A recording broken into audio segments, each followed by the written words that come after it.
62 verses 1 and 2. Isaiah 62 verses 1 and 2. For Zion's sake will I not hold my peace, and for Jerusalem's sake I will not rest, until the righteousness thereof go forth as brightness, and the salvation thereof as a lamp that burneth.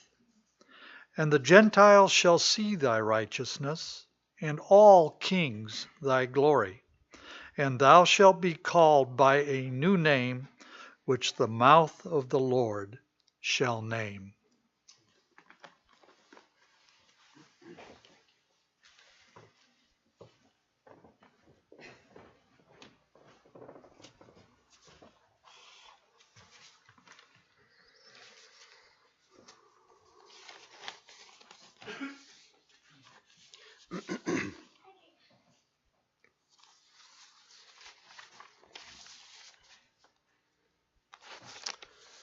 Well, good morning, everyone. Again, maybe for the last time.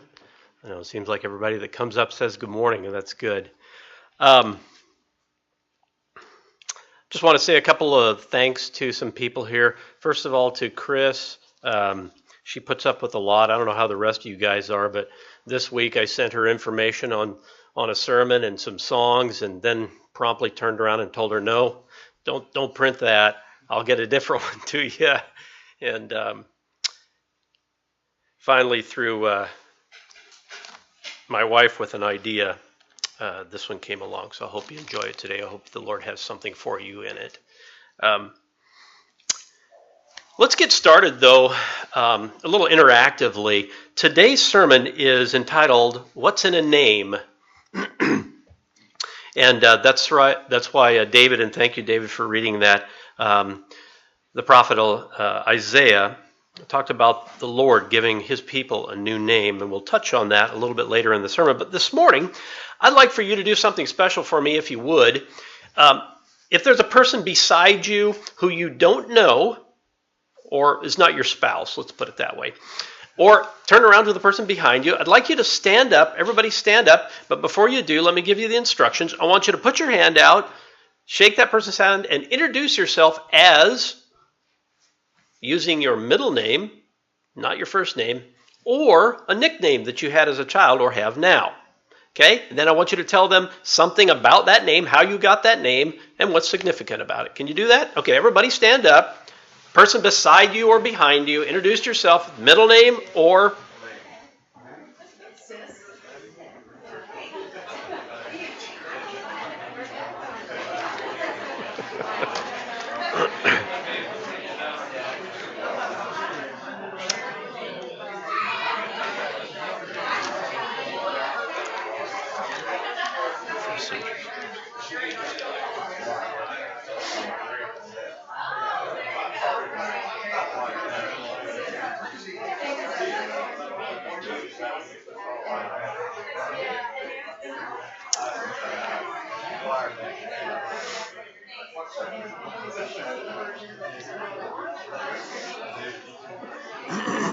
Okay. Now that you've learned a little bit more about the person beside you,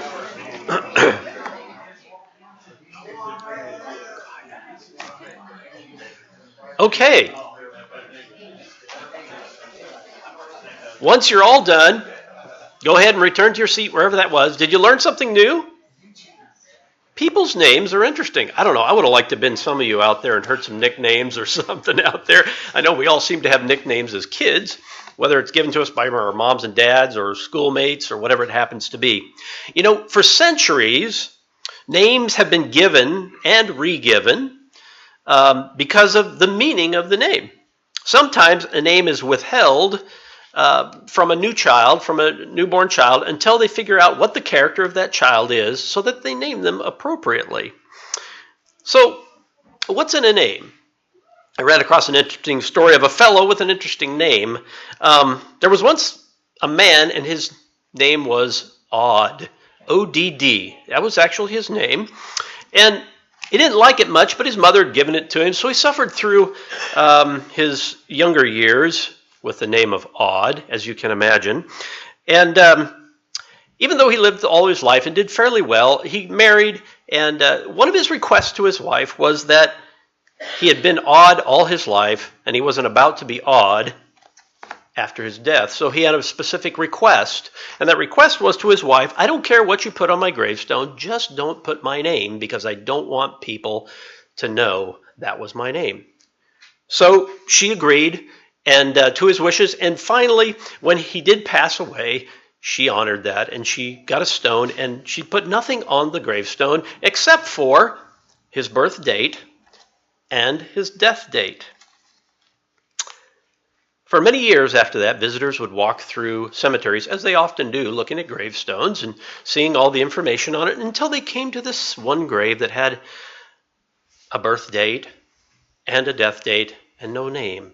And inevitably, the people would always say, isn't that odd? So he didn't get what he wanted after all. We can run from our names. We can run from who we are. We can even hide. But as the text goes, a child is known by his doings, and whatever we do in life, we associate that with names. Our parents may have spent hours, I don't know, agonizing over a name for you. Or maybe you, as a parent, spent a lot of time figuring out the exact name for that particular youngster that came along, for him or her. Perhaps, maybe your parents just settled on something like your dad's name or your grandpa's name and stuck a second or a third behind it.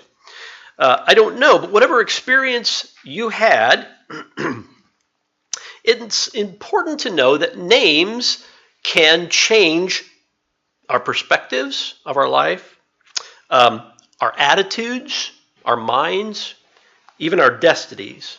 So what's in a name? I realized that I had a lot of friends here at this church and at my work, and so I just decided to go on and look at a couple name sites. And when Tammy and I had Ian, we had books. And mostly what we went on was books to look at names. And you can buy books of names and what they say. But I went online and started looking up some of the names that I knew because I wanted to know what did they mean. We have a few Davids in here, 2 or 3 at some time. And so I wanted to know what the word David, the name David meant. And it means beloved.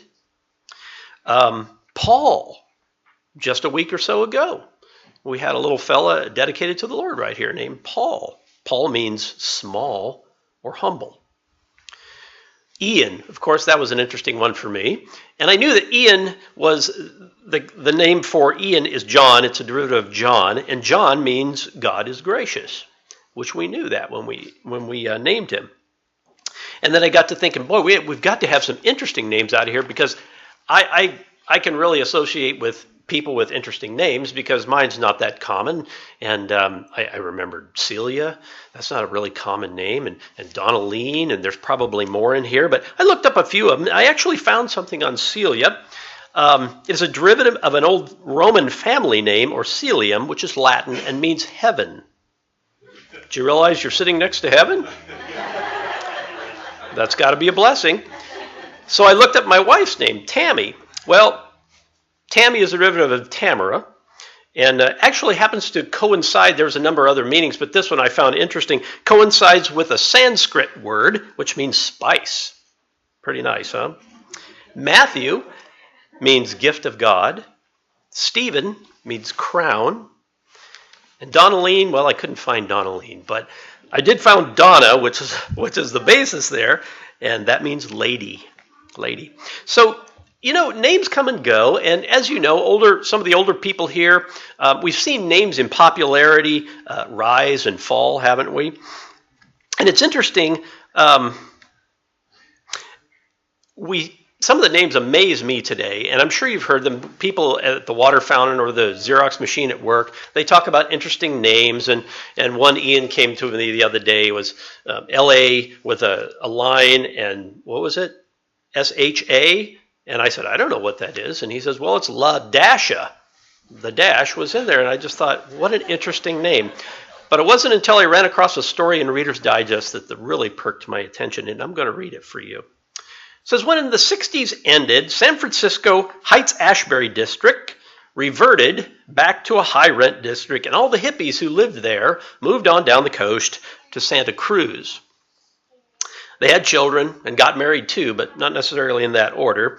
But they did name their children. They didn't name their children normal things like Bobby or Melissa or Frank or any of those. The people there and in the mountains around Santa Cruz grew to their children playing frisbee with kids with names like Time Warp and Spring Fever.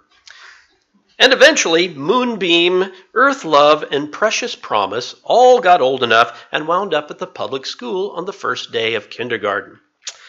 When the kindergarten teachers first learned of the newest kid named Fruit Stand. That's right, Fruit Stand. Every fall, according to the tradition, parents bravely applied name tags to their children, kissed them goodbye, and sent them off to school on the bus. So it was for Fruit Stand. The teachers thought the boy's name was a bit odd, but they made the best of it. Besides, many names were odd. Would you like to play with the blocks, Fruit Stand? The teachers asked. Or later they'd say, Fruit Stand, would you like a snack? He accepted hesitantly, and by the end of the day, his name didn't seem really that much odder than Heather's or Sunray's. At dismissal time, however, the teacher led the children out to the buses, their first day back. Fruit Stand, do you know where your bus stops? He didn't answer, but that wasn't that strange. Kindergartners, usually at this time, were a little bit shy. Lots of children were shy, so the teacher had instructed the parents to write their names on the children's bus stops on the reverse side of their name tags. The teacher simply turned over the tag, and neatly printed there was the word Anthony. Whether your name is Greg, Bob, or Fruit Stand, you're given a name with a specific meaning, and it has to do with the way you live. God himself gave people in the Bible new names, didn't he?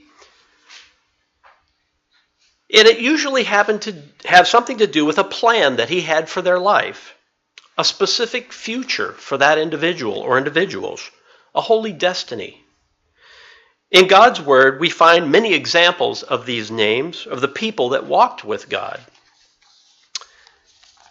Abram, Sarai. Patriarchs and Prophets, page 137, goes like this. When Abraham had been nearly 25 years in Canaan, the Lord appeared unto him and said, I am the Almighty God. Walk before me, and be thou perfect. In awe, the patriarch fell on his face, and the message continued. Behold, my covenant is with thee, and thou shalt be a father of many nations. In token of the fulfillment of the covenant, his name therefore was called Abram. From Abram was now called Abraham, which signifies father of a great multitude. Sarai's name was changed to Sarah, princess.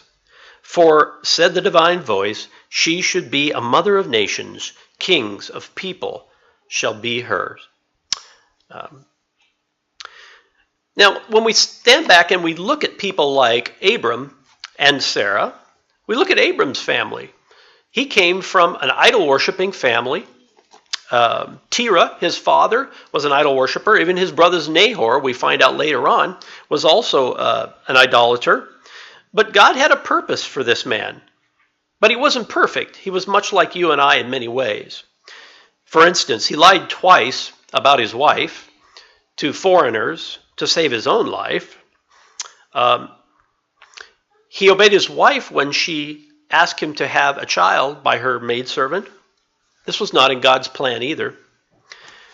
Yet God had the purpose for Abraham.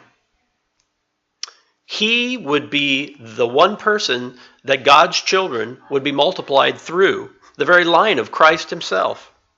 All God's children would come through him like the sands of the sea, they would multiply to, like the stars of the heaven. And he said, I will make you a great nation. What about Jacob? You remember? Someone changed his name as well. Even though Jacob began his early life and trickery or he used trickery and deceit along with his mother to deceitfully steal the blessing from his older brother, his rightful brother. Yet he still trusted God as he went through his life. Genesis 32:24 through 38 tells us the story of wrestling with the angel and how his name was changed. It says, "And Jacob was left alone, and there wrestled a man with him until the breaking of the day. And when he saw that he prevailed not against him, he touched the hollow of his thigh, and the hollow of Jacob's thigh was out of joint, and he wrestled with him. And he said, Let me go, for the day breaketh. And he said, I will not let thee go, except thou bless me. And he said unto him, What is your name? And he said, Jacob. And he said, Thy name shall call no longer Jacob, but Israel. For as a prince hast thou power over God and with man, and has prevailed." Patriarch and prophet goes on further to say the error that had led to Jacob's sin in obtaining the birthright by fraud was now clearly set before him. He had not trusted God's promise, but had sought by his own effect to bring about that which God would have accomplished in his own time and way. As an evidence that he had been forgiven, his name was changed from one that was a reminder of sin to one that was commemorated to victory. "Thy name," said the angel, "shall be called no more Jacob," which was meant supplanter, "but Israel, for as a prince has the power of God and with men, and has prevailed." It's taken from page 197.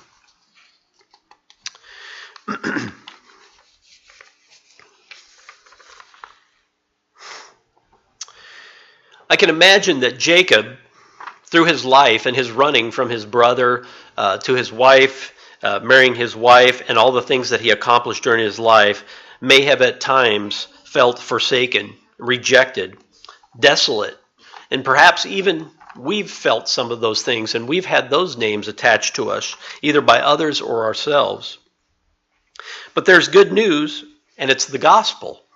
We have that encouragement. God changes names, and only He can truly do so. To try to change our own name, it's just an illusion. We can't really do it.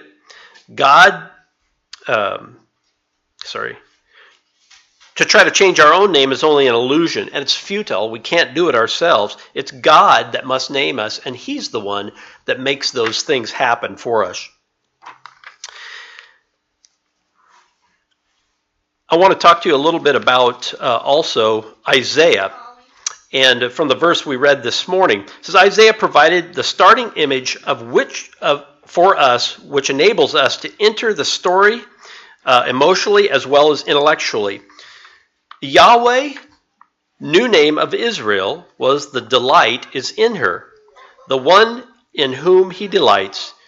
He loves her, enjoyed being with her, and yearned for her presence, to be with His people. Yahweh's name for Israel was married.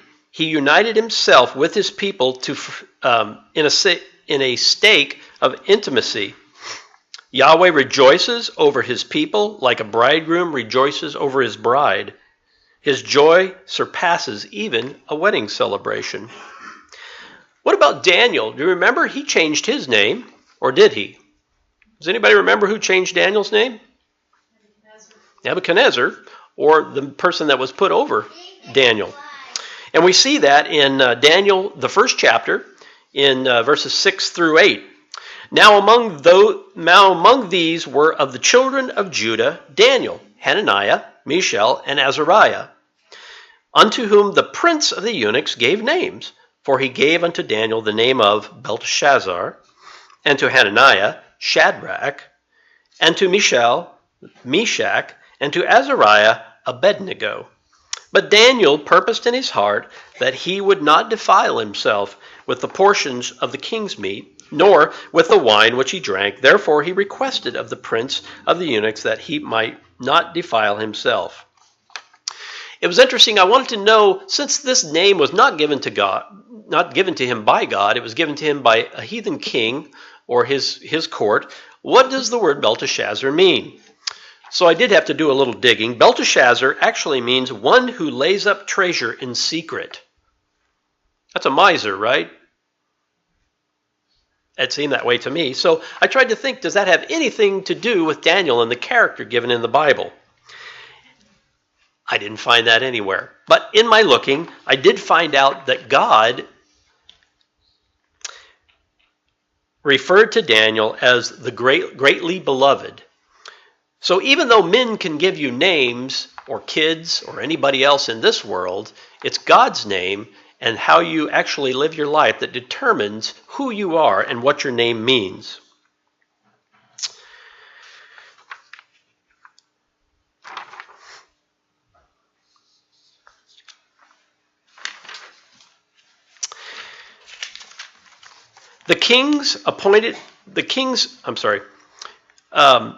God is a name, God and Yahweh is a name we've talked about a little bit more already today. But I want to go into a little bit more depth in the different names that God had back in the Old Testament. Yahweh Yara is the Lord who provides, from Genesis 22:14. Yahweh Shalom is the Lord of wholeness, taken from Judges 6:24. Yahweh Makeshik was the Lord who sacrifices. This is taken from Ezekiel 37:28.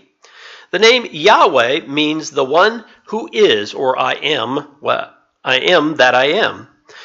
The name of God matters as it defines him, and the names matter the name of God matters as it defines him, and our names matter too because they define us in many ways. What about the name of Jesus? Many times we've gone through and used all the names that are referred to Jesus in the Bible. I just took Isaiah 9:6 and grabbed a few off of there, and these are ones that should be familiar to you. Jesus, Wonderful, Counselor, the Mighty God, the Everlasting Father, and also he is known as the Prince of Peace. Do the things that others call us matter? Now, this may have been, I'm going to jump back a little bit to when we were kids, because that's the time that lots of times that names get called and associated with people, isn't it? They matter because the woundedness sometimes that comes from these names. Remember the term, sticks and stones may break my bones, but what is it? Names or words will never hurt me. That's a lie, isn't it? We know that because it really does hurt. And sometimes for a lifelong time. When as kids we get labeled with different or weird, some of us internalize that for lifelong. When we're consistently picked last on the playground, we are named unchosen. When we're abandoned by our parents, we're named unworthy. When we are abused, we are named worthless. What we call ourselves matters. It's not just the people outside telling us who we are. Sometimes we tell ourselves and we down ourselves, don't we? If at our very cores we call ourselves worthless or pathetic, it will shape us and the people we're related to. It will shape the nature of our marriages, of our parenting practices, of our relationships. It will shape our churches and church families. What God calls us is what truly matters. And what does God call us?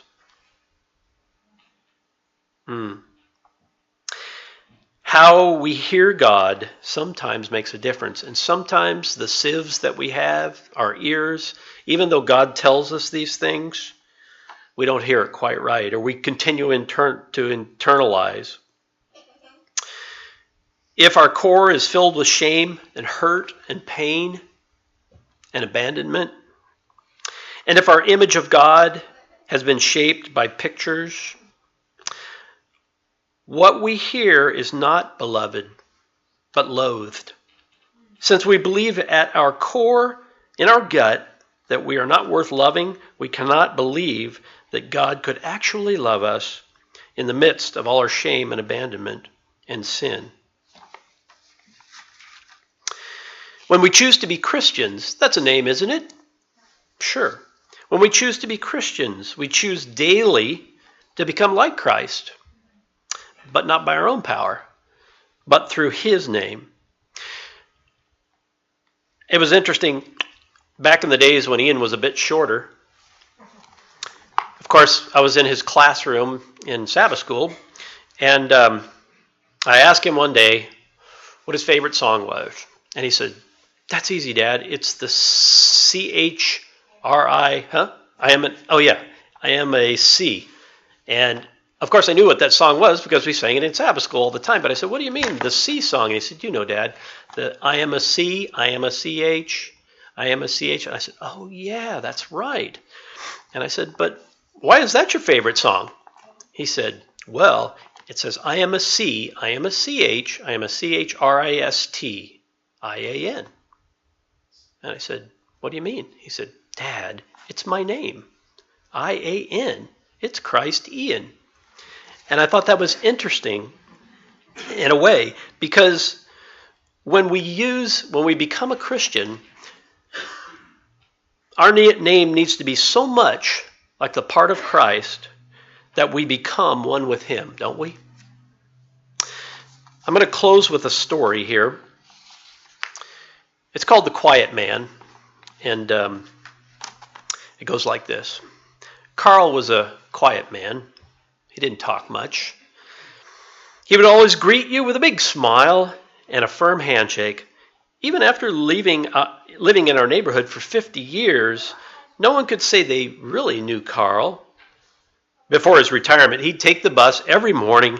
The lone sight of him walking down the street often worried us, however. He had a slight limp from a bullet wound that he'd received in World War II. Watching him, we worried, though. Although he would survive the war, we didn't know for sure if he'd survive the changing uptown neighborhood that we were living in, with all the drug activity and gangs and violence. When he saw the flyer on the local church asking for a volunteer to take care of the gardens behind the minister's residence, he responded in his characteristically unassuming manner. Without fanfare, he just signed up. He was well into his 87th year when the very thing that we had feared finally happened. He was just finishing up the watering for the day when 3 gang members approached him. Ignoring their attempts to intimidate him, he simply asked, "Would you boys like a drink from the hose?" The tallest and the toughest looking of them said, "Yeah, sure," with a malevolent little smile. As Carl offered the hose to him, the other 2 grabbed Carl's arm and threw him down onto the ground. As the hose snaked crazily over the ground, dousing everything in its way, Carl's assailants stole his retirement watch, his wallet, and then they fled. Carl tried to get himself up, but he just couldn't. He had been thrown down on his bad leg. He lay there trying to gather himself together when the minister came running out to help him. Although the minister had seen him from the upstairs window, he was unable to get down in time to stop the attack.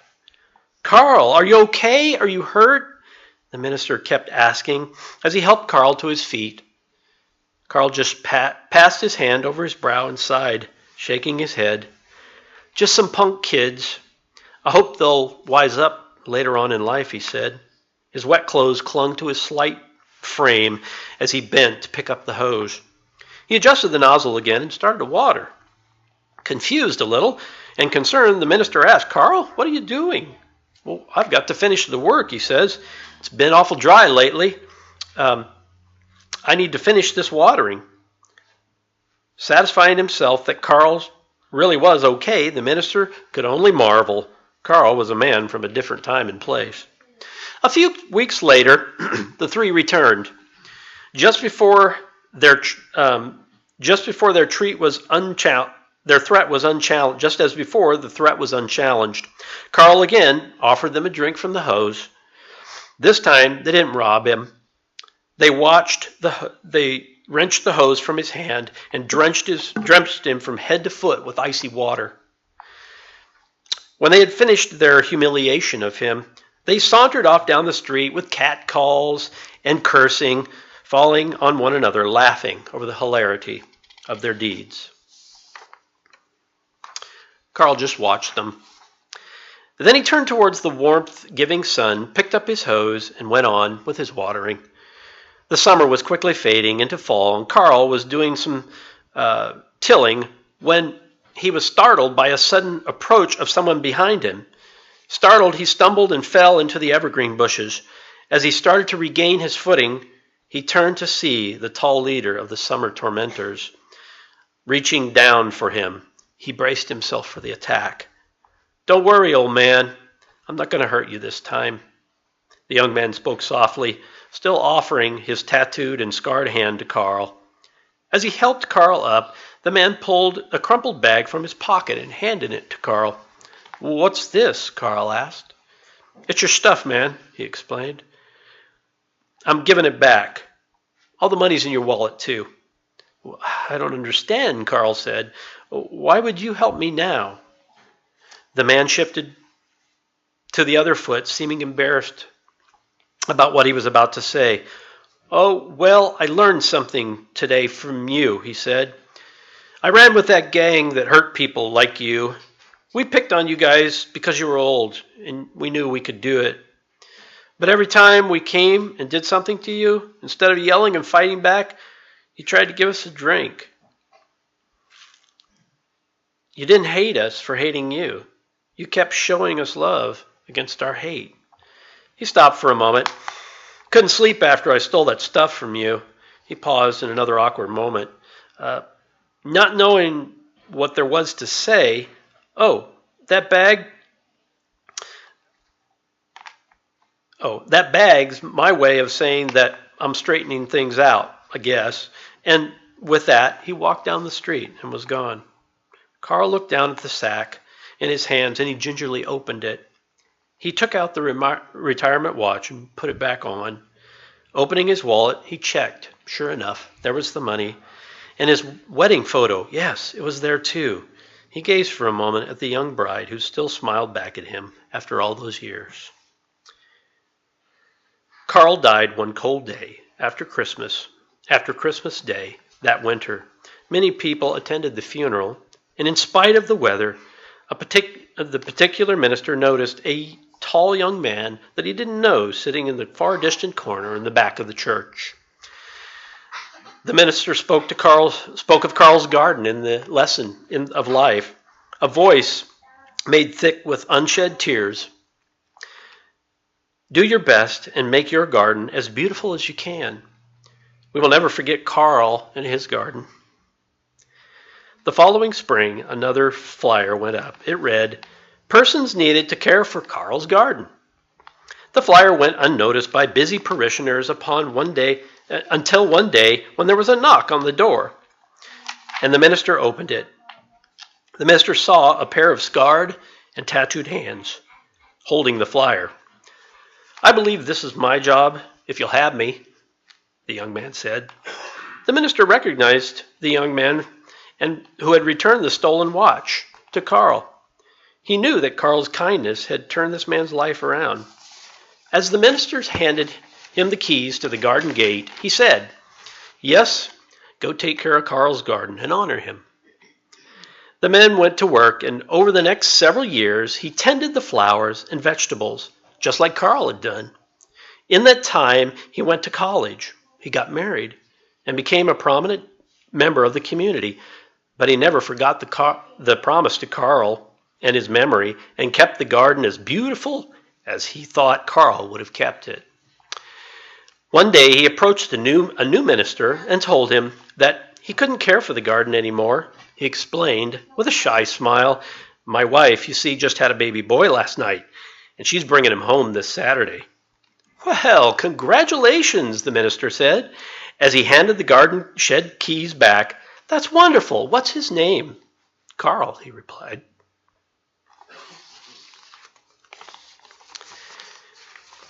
I hope that story strikes a chord in your heart, that it's truly the things that we do that makes a difference as to who and how people know you based on your name. When they say your name, will they know you took care of people?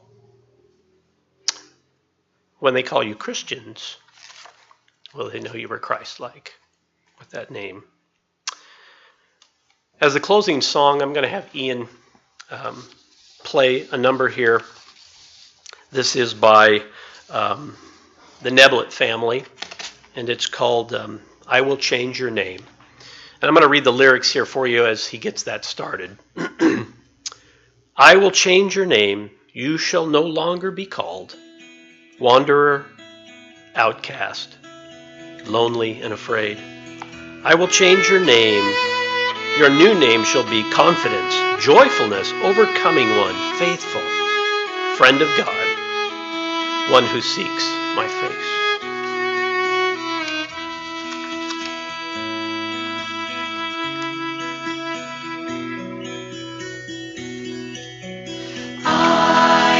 Change your name. You shall no longer be called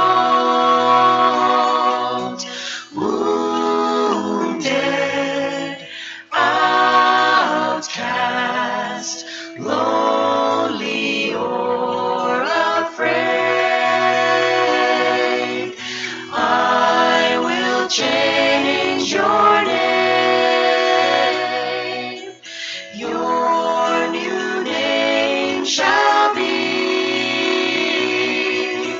confidence, joyfulness, overcoming one, faithfulness, friend of God, one who seeks my face. I will change your name. You shall no longer be called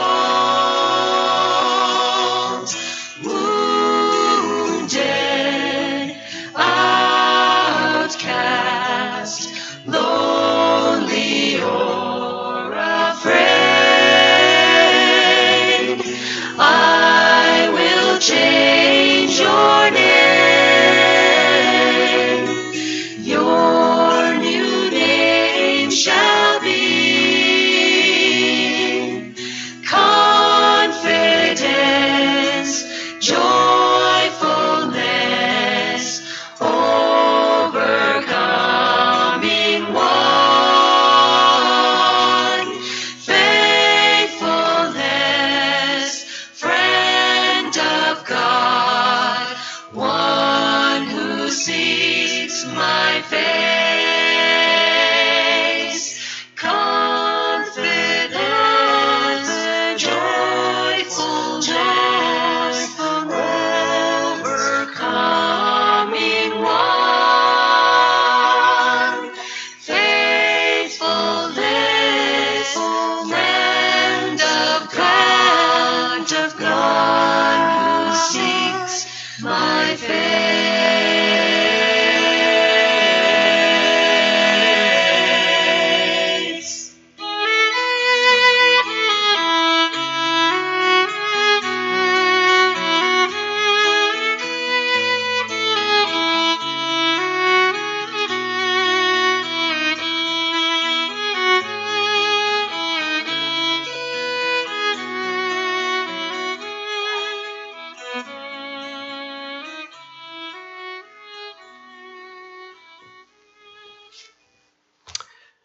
Father, Lord, I just ask that you personally, you would not let me lose sight of your name and your words.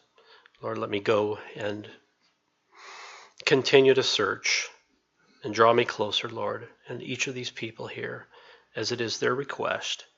This is your promise, Lord. Thank you. Amen.